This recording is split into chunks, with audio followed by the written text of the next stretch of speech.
எனக்கு ரொம்ப கவலையா இருக்கு, எனக்கு ரொம்ப பதட்டமா இருக்கு, எனக்கு ரொம்ப மன அழுத்தமா இருக்கு. இங்க 100% 40% மக்கள் எந்த காரணமே இல்லாம தன்னைத்தானே மன அழுத்தத்துக்கு ஆளாக்கிக்கிறாங்க. இதை உங்களால நம்ப முடியுதா? நீங்க இந்த வீடியோ கிளிக் பண்ணி உள்ள வந்திருக்கீங்கன்னா கண்டிப்பா அந்த 40% இருப்பீங்க. சோ வீடியோ ஃபுல்லா பாருங்க, என்னோட வார்த்தைகளை நல்லா கேட்டுக்கோங்க. இப்போ உங்களுக்கு வேண்டியது சொல்யூஷன் தானே, அதை நான் கொடுக்குறேன். சோ இப்போ நான் சொல்ல போற 5 விஷயமும் சைல்டிஷா தெரியலாம், பட் சைக்காலஜிக்கலா ஒர்க் அவுட் ஆகும். அதனால கண்டிப்பா ட்ரை பண்ணுங்க. நீங்க தேவையில்லாம ஸ்ட்ரெஸ் ஆகிறதுக்கான முதல் முக்கியமான விஷயம் focus on the present moment without judgement. முக்காவாசி உங்க மைண்டுக்குள்ள தேவையில்லாத கவலைகளை கொண்டு வரதை இந்த ஒரு விஷயம் இல்லாததுனால தான். முதல்ல ஃபியூச்சர்ல இருந்து உங்க மைண்டை வெளியில எடுங்க. முடிவு என்ன வேணாலும் வரட்டும், எப்படியும் அது வரதான போது. அந்த நேரம் வரும்போது அதுக்கு அப்போ அங்க ரியாக்ட் பண்ணிக்கலாம். இப்போ பிரசன்ட்ல அதை கொண்டு வந்து தேவையே இல்லாம ஸ்ட்ரெஸ்ஸுக்கு இடம் கொடுக்குறீங்க. சோ இந்த ஒரு பாயிண்ட நல்லா ஞாபகம் வச்சுக்கோங்க. இதுதான் உங்களோட தேவையில்லாத 90% ஸ்ட்ரெஸ்ஸுக்கு காரணம். அப்புறம் ரெண்டாவது, இது எல்லாருக்குமே தெரிஞ்சதுதான், பட் நான் சொல்றேன், அதை ஃபாலோ பண்ணுங்க. கண்டிப்பா உங்க ஸ்ட்ரெஸ்ஸை ஹேண்டில் பண்ணலாம். Tip number 2, deep breathing exercise. இந்த பிரீத்திங்கோட பவர் என்னன்னா, நீங்க சும்மா பண்ணா கூட உங்களுக்கு ஸ்ட்ரெஸ் கண்டிப்பா கம்மியாகும். சோ பிரீத்திங் ரொம்ப முக்கியம். அதனால இந்த பாயிண்டையும் கண்டிப்பா ஃபாலோ பண்ணுங்க. முதல்ல நீங்க எந்திரிச்சு சம்பளங்கால் போட்டு உங்க ஸ்பைன் நேரா இருக்கிற மாதிரி நிமிர்ந்து உட்காருங்க. அப்புறம் கண்ணை மூடிக்கோங்க. இப்போ நீங்க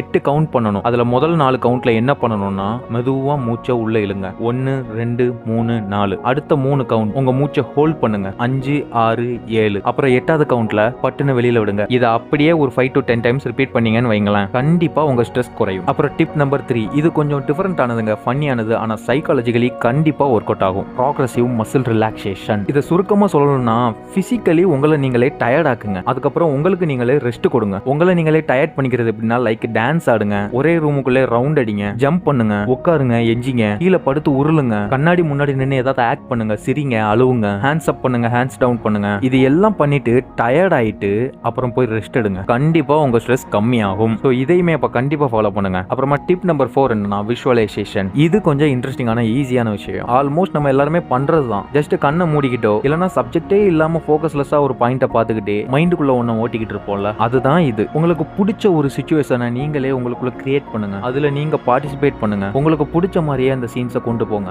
லைக் நீங்க ஒரு பெரிய பணக்காரங்க மாதிரியும், கஷ்டப்படுறவங்கள கண்ணுல பார்த்தாலே உதவி செய்யற மாதிரியும், ஊருக்குள்ள எந்த வீட்டுக்கு உதவி தேவைன்னாலும் உங்க வீட்டு வாசல்ல வந்து நிக்கிற மாதிரியும், நீங்க வர்ற வரைக்கும் காத்திருந்து ஃபங்க்ஷனை ஸ்டார்ட் பண்ற மாதிரியும், இப்படி ஏதாவது ஒரு விஷயம் உங்களுக்கு பிடிச்ச மாதிரி, உங்களுக்கு சந்தோஷத்தை கொடுக்குற மாதிரி ஒரு சீனை உங்களுக்குள்ளே கிரியேட் பண்ணுங்க. நான் சொல்லல இந்த விஷயம் இன்ட்ரெஸ்டிங்கா இருக்கும்னு. இன்ட்ரெஸ்டிங்கா மட்டும் இல்ல, உங்க ஸ்ட்ரெஸ் லெவலையும் கண்டிப்பா இது கம்மி பண்ணும். ஸோ ட்ரை பண்ணி பாருங்க. அப்புறமா final point, tip number 5, journaling. அதாவது நீங்க எல்லாம் இப்போ ஒரு ஜர்னலிஸ்ட் ஆக போறீங்க. உங்களுக்கு புரியுற மாதிரி சொல்லணும்னா, சில பேர்லாம் பார்த்துருப்பீங்க, டைரி எழுதுவாங்க. அவங்க life experience, travel, positive, negative, good, bad, happy, sad moments எல்லாமே ஒரு டைரியில எழுதுவாங்க. பார்த்துருக்கீங்களா? லைக் அந்த மாதிரி தான் உங்களோட ஒரு கவலை நிறைந்த தருணம் இருக்கும் உங்க வாழ்க்கையில. ஏதாவது ஒன்று எப்போ வேணாலும் நடந்திருக்கலாம். அதை ரிமைண்ட் பண்ணுங்க. அதை அப்படியே ஃபீல் பண்ணி ஒரு பேப்பர்ல எழுதுங்களேன். அதை நீங்க எழுதி முடிக்கும் போது கண்டிப்பா இதனால உங்க ஸ்ட்ரெஸ் கம்மியாகும். ஸோ ட்ரை பண்ணி பாருங்க. அண்ட் காய்ஸ், நான் சொன்ன இந்த 5 விஷயமும் கண்டிப்பா உங்களுக்கு தேவைப்படும், ஒர்க் அவுட் ஆகும்னு நம்புறேன். அண்ட் அப்புறமா எப்பவுமே தேவை இருக்கோ தேவையில்லையோ ஸ்ட்ரெஸ்ஸுக்கு எப்பவுமே இடம் கொடுக்காதீங்க. அதனால உங்க கான்ஃபிடன்ஸ் கம்மியாகும், நீங்க டிமோட்டிவேட் ஆவீங்க, உங்க நெக்ஸ்ட் லெவல் திங்கிங் ஸ்பாயில் ஆகும். அது உங்க ஃபியூச்சரை கூட அஃபெக்ட் பண்ணலாம். ஸோ எப்பவுமே காமா இருங்க, ஹாப்பியா இருங்க. அண்ட் அப்புறமா பார்க்கலாம் காய்ஸ். பாய்.